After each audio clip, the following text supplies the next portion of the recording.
Hi everybody, welcome to Daily Deco. It's November, so let us know how your Movember is going along. So the lads down in the comments below. It's going fairly well for me. Got a decent amount of growth. You should do the opposite. As I said, shave a bit off every day. Just shave, make it a little bit shorter. Stay anyway forward, Mark. So the first thing that we wanted to talk about this morning is kind of a correction to an answer that we gave kind of yesterday. Don't throw me with that answer. That was you. So someone asked yesterday about their like Simply Scuba account that they had on the Simply Scuba website, and sort of whether, because their login details didn't work anymore, and we had a chat with sort of customer services and just sort of see what the whole kind of thing was. And actually the situation is that because we effectively changed hands, we were under new ownership, thanks to GDPR and all that kind of sort of legalized sort of stuff, we couldn't actually, or they couldn't sort of transfer those details across because it's personal details and all that kind of stuff. So unfortunately, nothing is going to sort of carry over. So if you did have an account, you're going to have to start up a brand new account, unfortunately. There's nothing we can do about it. All of the data is kind of encrypted and sort of just, it's gone, effectively. So if you did have an account, then all of that information is lost, unfortunately. We are effectively starting from scratch. I know everything kind of looks pretty much the same, but it is effectively a brand new business as such. It's a shame, but hey, like you say, technology, GDPR, can't really. Your hands are tied. If we could, we would. Because obviously, we never like to disappoint you. But there's unfortunately nothing that we can do. Another thing that we just wanted to say is if you do need any kind of advice on sort of anything to do with kind of the buying of sort of dive equipment on simplyscuba.com. If you need a kind of a speedy answer, it's always best to go directly to the website and then go to sort of contact us, and then you can sort of contact customer services directly. If you send us a message on any of the social media platforms, the YouTubes and Facebooks and sort of Instagram, you're really just going to come through to myself and Shaun. We're slightly out of the loop, so it's going to take a little bit longer to get any kind of response. So it's best done sort of directly to sort of customer services. But if you just want to say something, if you just want to say something fun, if you just want to say something sort of fun, or ask sort of Shaun or myself a question, then by all means, sort of let us know in the comments, or sort of send us a DM. But if you need something sort of more like business-wise, then it's probably best done sort of directly to the Simply Scuba website. Was there anything you wanted to add to that? I was going to say, you say slightly out of the loop. We're not even in the same frigging bubble. No. Whereas in before, if we wanted to know about a product or a brand or something, you'd be right there, and then you'd know. But then you'd have the answer or you could find out the answer because you can talk to the brand, look at the schedule, see what's happening, see what orders are coming in. We don't have that luxury anymore because obviously, one, we're working from home, two, we're working for a rather big company that is scattered all over the UK. So even though we have obviously messaging and like we use instant messaging and stuff, like the whole Scuba team, obviously you know it's not necessarily a fast response. So like Mark said, if you want a quick response, just call someone, give them an email, then you're going direct to the person rather than you messaging us and then us messaging about 2 or 3 other people and then getting the answer for you. You know, it'd be a lot easier if you just contact them directly. Yes, and that's about it. So let's jump straight into the news. If we just close all these pop-ups. This is a website. Good heavens! Obviously, I'm filming on my PC in the spare room. Obviously, because I'm not in the living room anymore. That has ropey email from there, and then basically it just freezed my old internet. So, but yeah, so the first news story is.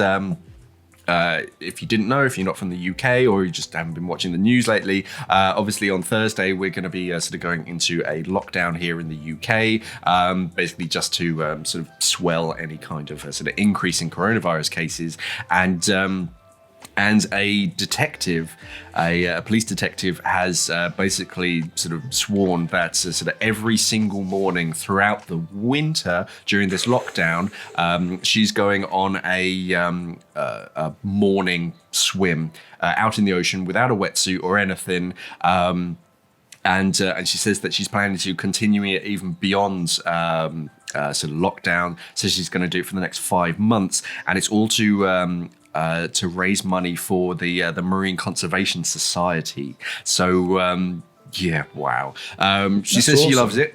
She calls it her daily dose of vitamin C, and sort of says it's a wonderful way to de-stress, and also gives a good sort of boost to her immune system. But as we mentioned a few days ago, I think it was last week, it actually has a proven sort of improvement in the in reducing the sort of onset of a lot of neurological diseases. Yeah, it's good for you all around.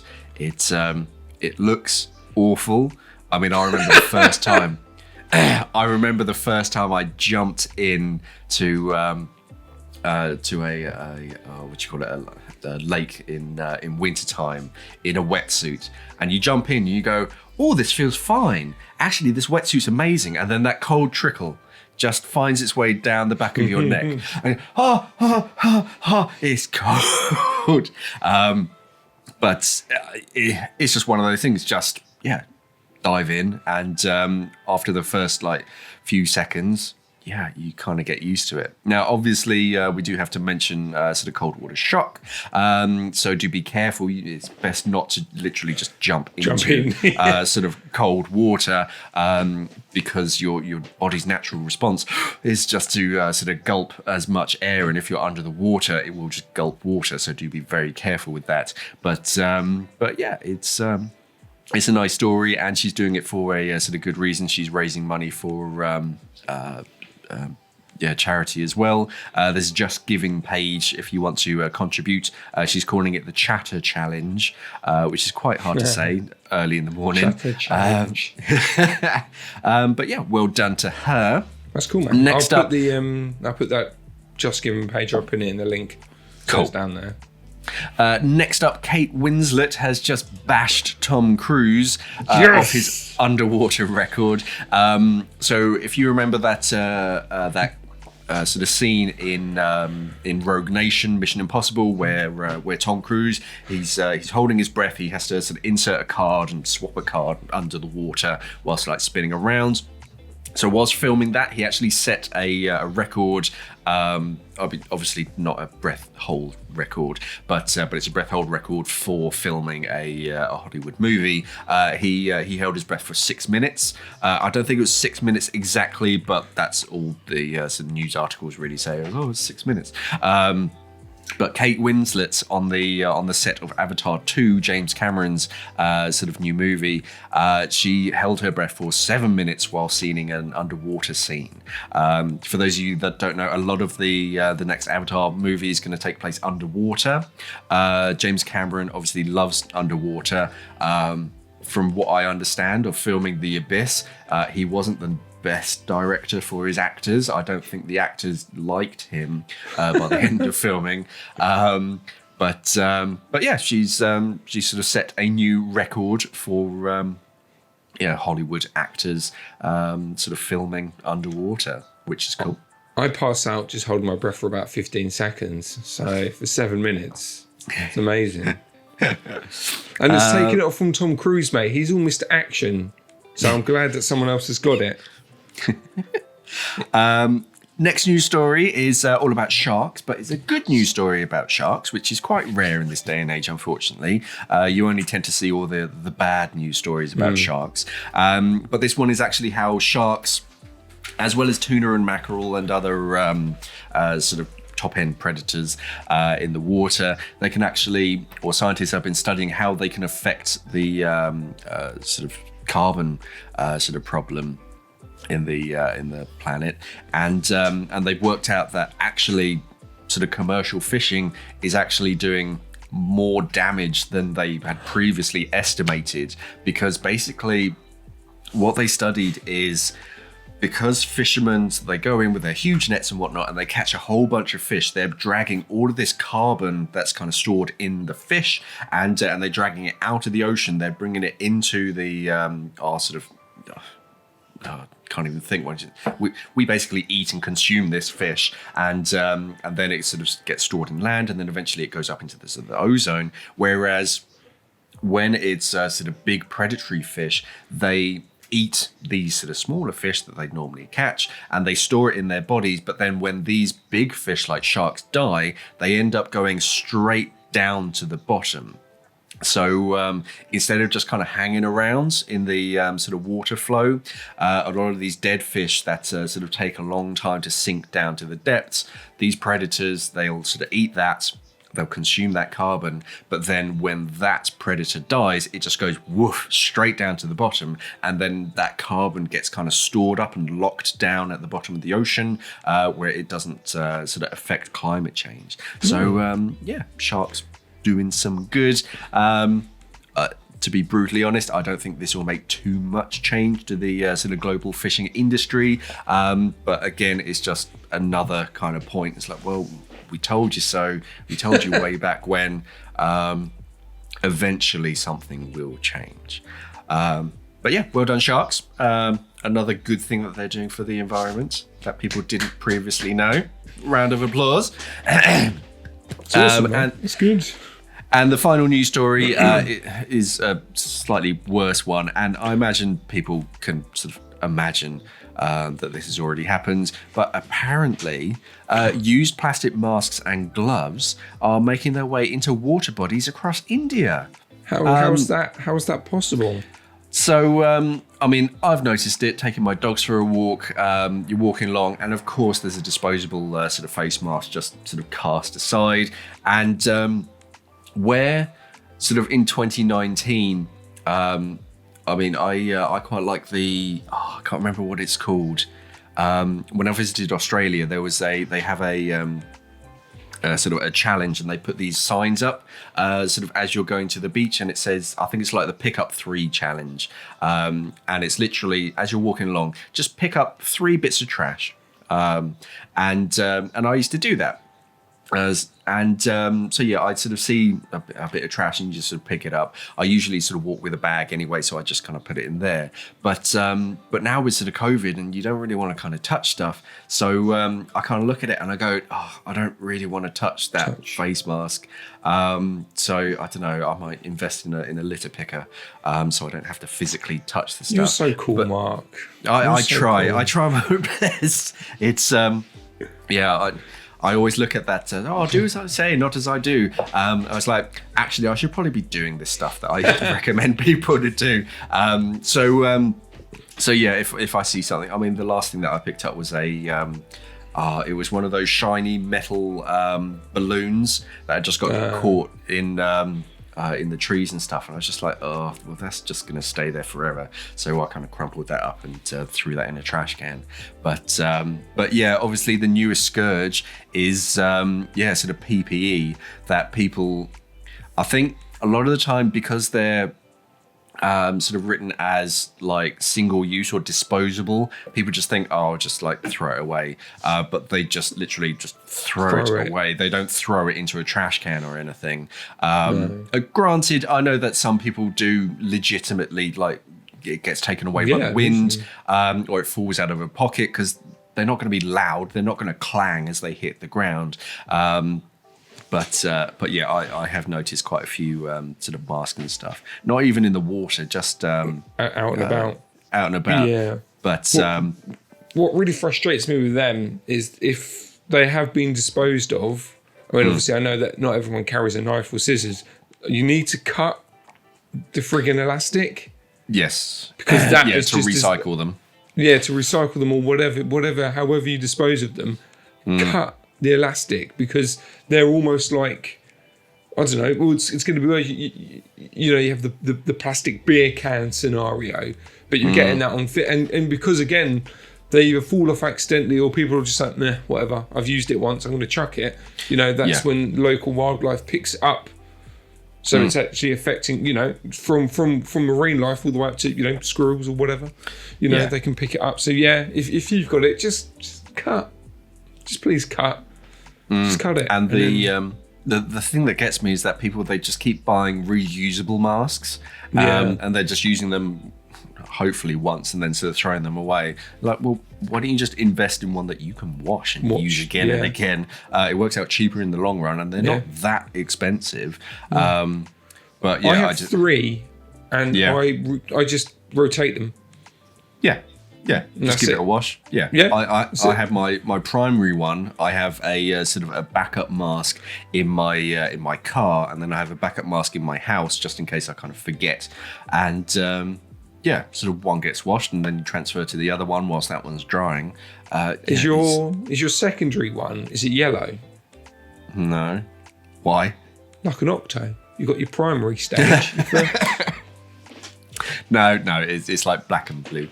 But I just read an awful sort of line in this article, and it says it is estimated that Asian rivers are responsible for 86% of the total global plastic emission to the oceans. What? That's bonkers. And I saw one picture on social media the other day, and it was a chap, and I forget which country he lived in, but he decided that enough was enough, and all he did was literally stand on a bridge from like 6 a.m. until 8 p.m. for like a week or something, and just basically told people, don't throw stuff in this river. Says, oh, give it to me. And he just had like so many sacks of trash that he had collected just from saying, no, don't throw it down there. Just give it to me. And we do need more people like this in the world. But we shouldn't need people like this in the world, unfortunately. Go on, Mark. Go down your local river. Go right now. Go stand on the bridge. Yeah, I can do this remotely from a bridge. Oh, bless. Yeah, I that's why future generations, man, like with my little one, hopefully people are teaching the younger generation how to be respectful of our planet. I definitely am doing that. Yeah, we've got to work with it. I say that. He's 2 months old. He just... Even though he's already smarter than me, so... He's the future. Oh, cool. No, he is. He's awesome. Yeah, so that's all the news, isn't it? Yeah, that's it. On to questions. Let's crack on with questions, Marky Mark. So the first one is from Adrian Terry on YouTube. Says, hi guys, a question for you. What is the best film or documentary based on scuba diving that you've ever seen? That's hard. I mean, it depends what aspect of like best, like most accurate scuba diving movie, or just sort of good scuba diving movies. Because I mean, I'm always partial to James Cameron's The Abyss that I mentioned earlier. I love that movie, and a lot of that sort of takes place underwater. Into the Blue is always sort of a good one. We don't have any like great. What about what's that documentary? There's quite a few. I mean, it's not Blackfish. It's not that extension. Jaws. That's a really good documentary. Yeah, it's a documentary on like a seaside town. Yeah. No, I mean, as far as documentaries, you have a lot of the documentaries, they're not particularly happy documentaries, but they are fascinating, and I do love watching them. So, I mean, there's Last Breath that was on Netflix, but I don't know if it's still there. And that was about a commercial diver, and it's just an amazing story. Effectively, the mothership on the surface sort of loses control and sort of starts getting sort of blown away in a storm, but they still have divers down in the water, and of course they're all tethered. So you've got this like however many 1,000-ton ship, just dragging them sort of away, and then his umbilical actually gets caught on an underwater structure, and it just breaks his umbilical. So now he literally can't breathe or talk, and he's lost all light, and he's like 200 meters down. So that's an amazing story. I always like... sounds it. Yeah, I always like diving into the unknown.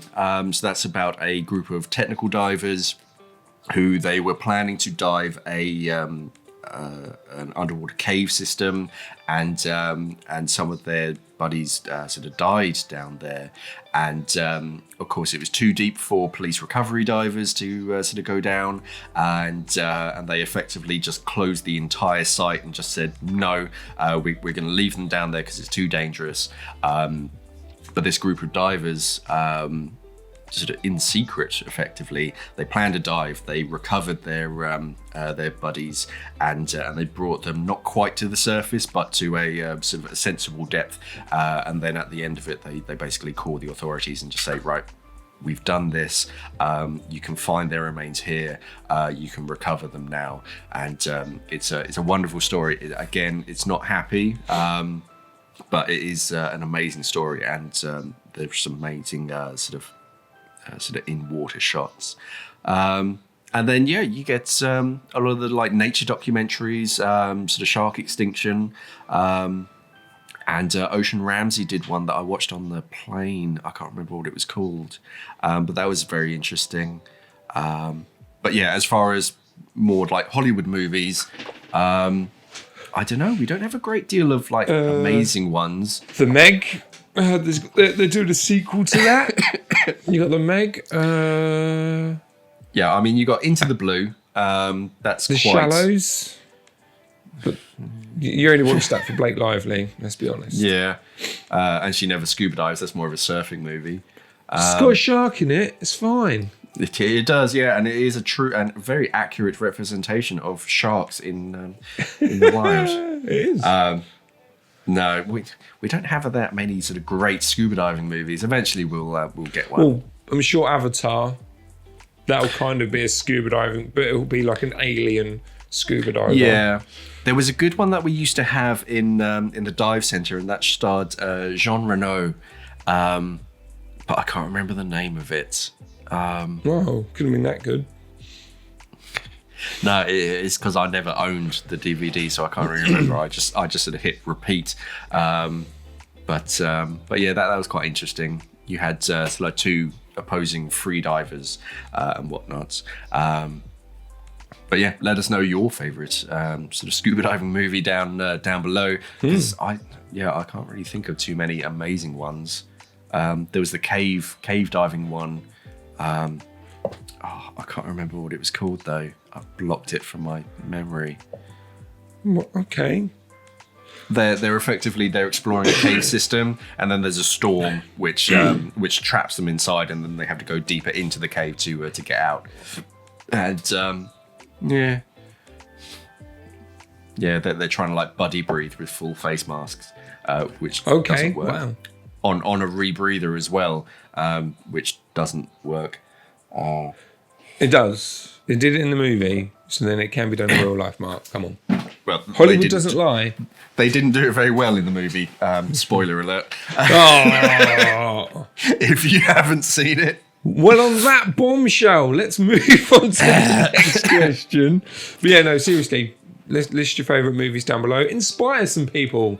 Let us know if there's any little Easter eggs on Amazon Prime, Netflix, Hulu, Disney Plus, DVD.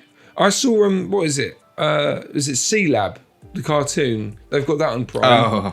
Oh, Sea Lab. They've only got the first season at the moment, but yeah, no, this because I was going to start watching it. Yeah. I started watching Buffy the Vampire Slayer, so Yeah. that's more fun. Anyway, next question from. I do apologise. Sure, I can't even. I'm going to say João Ribeiro. That'll do. I'm sorry, João. Jow. So he says, hey, fellow divers from Southeast London / Kent. Well, he's a diver from Southeast London and Kent, like us. Is there any places to dive all year round nearby. Your bathtub. Yeah, nice warm water, Yeah. sort of clear, lots of viz. You probably get about sort of 1.5 meters of viz. I mean, there's St Andrews. That's quite nice. They're under new ownership now. You used to be able to dive in Buckland Lake, which is kind of cliff way, but I don't think there's a lot there, to be honest. I've never actually been in the water, but as I understand it, it's not really made for scuba diving. It's just kind of a lake, and they're like, yeah, let's just throw a platform in there. Yeah, I mean, southern coast. Obviously, with lockdown, it's going to be sort of tricky. But yeah, there are a few sort of wrecks and stuff that you can see off the southern coast. So it's whether you want like inland or sort of around the coast. But yeah, there are lots of shipwrecks in the English Channel. So as long as you have access to a boat, then yeah, you can get out there. Swim. But I mean, inland lakes, it's not that much of a pain to sort of get to sort of Stony or whatnot, or sort of Endak on the west side. So there are lots of places that you can go year round. Obviously weather dependent, and sort of what equipment you have access to. So basically, use Google. Yeah, just Google water. Google. There's lakes, quarries, all that sort of thing, isn't there, around this area? So yeah, some might be on the radar, some might not. So okay, cool. So we've got a final question. Is from Klaus Shrioff. Again, apologies. Shroif. Who picked these questions today? I don't think Klaus. These ones were mine. Klaus. Also, if your Christmas movie, Klaus is a really good Christmas movie on Netflix. I highly recommend that. It's really, really cool. This isn't a question, more of a comment on the Digi 2 SPG. It's a bit silly that they didn't add a computer functionality, as it's sufficient for shore dives, I reckon. So why do you reckon they didn't? Why they shouldn't, and why they should add computer functionality? Whoa, I just hit the mic. Sorry, guys. Because they weren't building a dive computer. They were building a submersible pressure gauge. That they're already air integrated dive computers, and if that's what you want, then you just go for an air integrated dive computer. No, they were trying to create a digital pressure gauge, and they did it. I mean, it's you don't really need that functionality.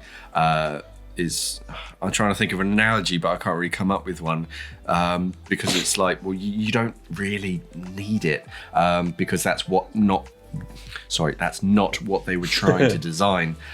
They were trying to make a submersible pressure gauge that had a digital outread, and they did it. If they wanted to turn it into a dive computer, they just would have taken one of their dive computers and put it on the end of a hose. So no, bit of blue tack. I don't think it's silly. I just think they made what they intended to make. If you want an air integrated dive computer, they already exist. Thanks. I thought that answer would be a lot longer. Can't really say much more about it. It's a digital pressure gauge. Sure, they could have put a decompression algorithm into it, but that's not what they were trying to build, so they didn't. So they didn't. Fair enough. Fair enough. Yeah, that's it. I can't think. I usually come up with a good analogy, but I can't think of anything at the moment. I'll be very quiet today. I've only had one coffee, so yeah. I'm still nursing mine, trying to make it last as long as possible. No, I finished mine. Anyway, so that is it. That is all the questions. Even though we're getting obviously a nice flow of questions on the Deco Stops or the Daily Decos. I said it that time. Increase tricky, isn't more of them. A poll would have gone live over on our community tab. It went live on Tuesday, so yesterday. Bless you, Mark. And basically, obviously, because this is all new, this is week 2 in the new process. Obviously, we do the news and the little updates on Daily Deco, and obviously we talk about, Mark asks your questions. So there's a post, or there's a poll over on our community tab, just to say whether you actually want this part or this segment to be by itself. We've got an idea of how we're going to do it, but we just want to drum up numbers first. So Daily Deco might just be a site update, news, boom, that's it. And then we'll have a designated Q&A video, maybe once a week, depending on how many questions we get based on that. But there's a poll over in the comments, over in our community tab. So go check that out. If it hasn't come up on your feed, literally just go to, search us on YouTube, go to our main profile, and then the community bit will be on the top there. Hit that, and it will be the first thing that you see on there. So do a little vote, and then based on that, we'll see whether we need to we'll carry on the way that these things are, or maybe we'll chop this off, and then the Q&A can go further down the line. Like I said, this is only week 2 on what we're doing. Just mixing things up. We're just seeing what works, what doesn't work, and then we'll move forward. When we have a studio, there's probably if and when we have a studio, obviously that's when we're going to re-look at things. And then see whether we need to go back to the old format because we can, because we've got a base. So we're just seeing what sticks really. But keep your comments coming. And as I say, check out that poll on our community tab. Please vote for that. So that'll give us all the information that we need to move forward. And even if we do go back to a similar or the older format of videos, when we obviously the old Scuba, when we have a studio, again, if we have a studio as well, that doesn't mean necessarily that we're going to cull on anything that we're doing here, or, to say, for instance, that if we do a Q&A, it proves popular, which I'm sure it will be, we will obviously continue that on in the future as well. But I'm going to stop waffling on. Put your comments on there. Loads of comments. We will like your comments. We want to, it can be scuba diving based, it can be technical based, it can be about movie. It doesn't matter. It doesn't matter. It's just your thoughts on an idea or on a product or on something like that. So just let us know, and then Mark can talk about it in the comments. There's not really going to be much comments for me unless you want to know about filming or editing, but it's a scuba diving channel. It's not a video editing channel, so that's why I don't mind being the question master or the quiz master on this one. And I can't even read the questions properly. Or people's names. Well, unless your name is Mark or Shaun, I just can't pronounce your name. So I know we're quite sort of unimaginative in our sort of British names. We don't have like circumflexes and stuff over letters. No. We don't really know what they mean. No. So we go Dave Junior, Dave the Second. Yeah. 1 or 2 syllables, and then boom, done. Yeah. That's it. That's it. That's today's show, isn't it, Marky Mark? As Shaun has said, let us know down in the comments below anything if you want us to sort of change the structure of the show, or any sort of questions, comments, queries, anything that you have. Let us know down in the comments below. Thank you for watching, and of course, safe diving. Thanks for watching. Yeah, and any sort of new puns for Shaun, pop them down in the comments below, because thanks for watching is getting a little bit old. No, it's not.